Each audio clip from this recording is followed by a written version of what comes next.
आणि आता युद्धाव्यतिरिक्त इतर काही बातम्यांचा आढावा घेऊया। नागपूरच्या महाल भागातील शिवाजी चौकात तिथीनुसार शिवजयंती उत्सव साजरा करण्यात आला। दुग्धाभिषेक, महाआरती आणि ढोल ताशांच्या गजरात शिवजयंती उत्सव मोठ्या उत्साहात साजरा करण्यात आला।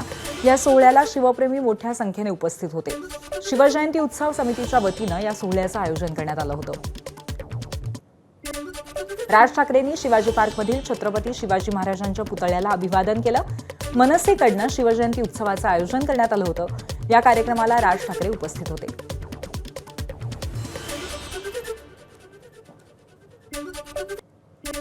राज्यभरात आज छत्रपती शिवाजी महाराजांची तिथीनुसार जयंती साजरी करण्यात येते। मुंबईमध्ये छत्रपती शिवाजी महाराज आंतरराष्ट्रीय विमानतळ परिसरातही शिवजयंती मोठ्या उत्साहात साजरी करण्यात आली। यावेळी शिवरायांच्या पुतळ्याला उद्धव ठाकरेंनी अभिवादन केलं। यावेळी खासदार अरविंद सावंत, आमदार अनिल परब आणि आमदार सचिन अहिर उपस्थित होते। संपूर्ण परिसर शिवरायांच्या जयघोषाने दुमदुमला होता।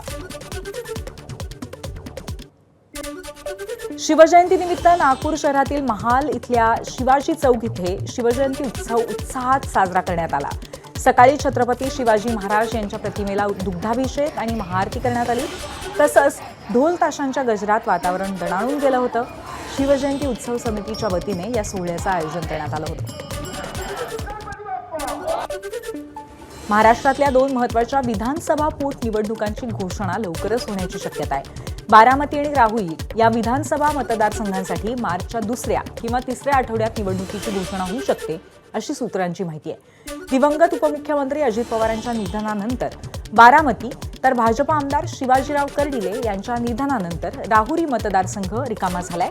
दरम्यान निवडणूक आयोग पश्चिम बंगाल, आसाम, तामिळनाडू, पुदुचेरी आणि केरळमधील विधानसभा निवडणुकांसोबतच या पोटनिवडणुकांचीही घोषणा करण्याची शक्यता आहे।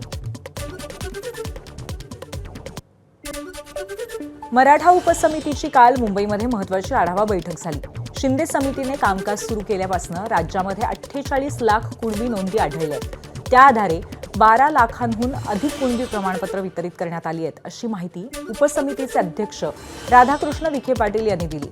गेल्या 6 महिन्यात संभाजीनगरामध्ये जवळपास 50,000 प्रमाणपत्र, बीड जिल्ह्यामध्ये 34,000हून अधिक प्रमाणपत्र वितरित झाली आहेत। मुंबईत झालेल्या आंदोलनातील 8 पैकी 7 गुन्हे मागे घेण्यात आले, तर मराठा आरक्षण आंदोलनादरम्यान दाखल 161 गुन्ह्यांपैकी केवळ 71 गुन्हे मागे घेणं प्रलंबित आहे।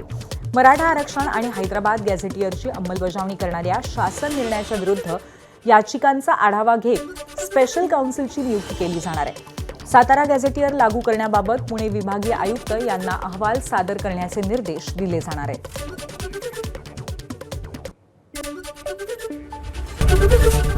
एबीपी माझा, उघडा डोळे बघा नीट।